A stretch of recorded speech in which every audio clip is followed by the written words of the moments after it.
Hi hello welcome to Rudra news. నేను సౌందర్య. హైదరాబాద్ లో ఇళ్ల విక్రయాలు 42% క్షీణతను నమోదు చేశాయి. ఇది మెట్రో నగరాల్లో ఎక్కువగా ఉంది. మార్కెట్ లో విపరీతమైన సరఫరా ఉంది మరియు ఇది వ్యాపారం మందగించడానికి దారితీసింది.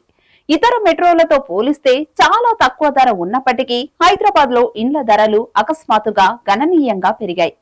దీనికి గల కారణాలేంటి? వీటికి సంబంధించి నిపుణులు ఏమంటున్నారో ఇప్పుడు తెలుసుకుందాం.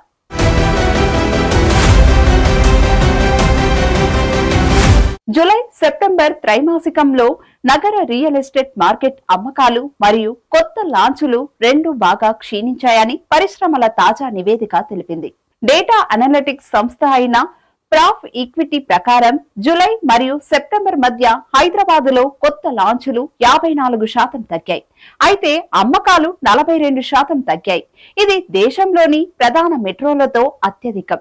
వాస్తవానికి జూలై మరియు సెప్టెంబర్ 2023 మధ్య నగరంలో 25,370 కొత్త హౌసింగ్ లాంచ్లు కనిపించగా ఈ గణాంకాలు ఈ సంవత్సరం 11,601కి పరిమితమయ్యాయని నివేదిక పేర్కొంది. అమ్మకాలలోనూ ఇదే ధోరణి కనిపించింది. గతేడాది జూలై సెప్టెంబర్ త్రైమాసికంలో 20,658 యూనిట్లు విక్రయించగా ఈ ఏడాది ఆ సంఖ్య 12,082 యూనిట్లకు పడిపోయింది.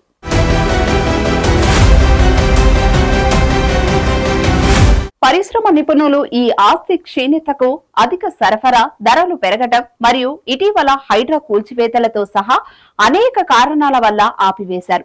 మార్కెట్లో విపరీతమైన సరఫరా ఉంది మరియు ఇది వ్యాపారం మందగించడానికి దారితీసింది.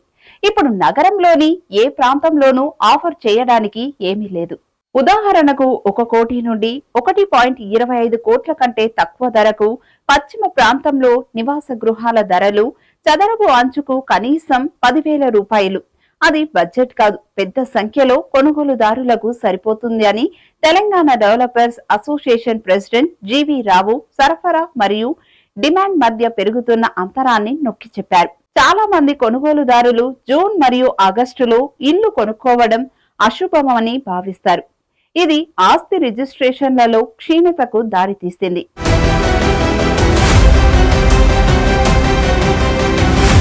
ఈ సెంటిమెంట్ విద్యా సంవత్సరం ప్రారంభంతో కలిసి సంభావ్య కొనుగోలుదారులు ఆస్తి పెట్టుబడి కంటే వారి పిల్లల చదువుకు ప్రాధాన్యతనిస్తారు. నిదానంగా ఉన్నప్పటికీ ఈ నెలల్లో రియల్ ఎస్టేట్ మార్కెట్ అక్టోబర్ మరియు డిసెంబర్ మధ్య కాలంలో అమ్మకాలు పుంజుకుంటాయని భావిస్తున్నారు. ఇది పండగల సీజన్ ప్రారంభంతో సమానంగా ఉంటుంది.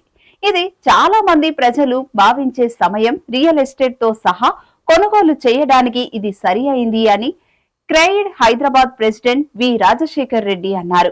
మరోవైపు హైడ్రా ఆక్రమణలను కూల్చివేయడం ప్రారంభించిన జూన్ నుండి హైదరాబాద్ లోని రియల్ ఎస్టేట్ మార్కెట్ సవాళ్లను ఎదుర్కొంటుందని కొంతమంది పరిశ్రమ వర్గాలు చెబుతున్నాయి.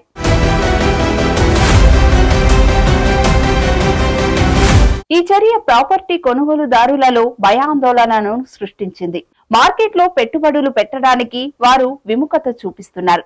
అంతేకాకుండా భవన నిర్మాణ అనుమతులు పొందే ప్రక్రియ కఠినంగా మారింది. దీని వలన కొత్త ప్రాజెక్టు లాంచ్ల సంఖ్య తగ్గుముఖం పట్టింది అని విశ్లేషకులు భావిస్తున్నారు. ఇలాంటి మరిన్ని అప్డేట్స్ కోసం please do subscribe Rudra news.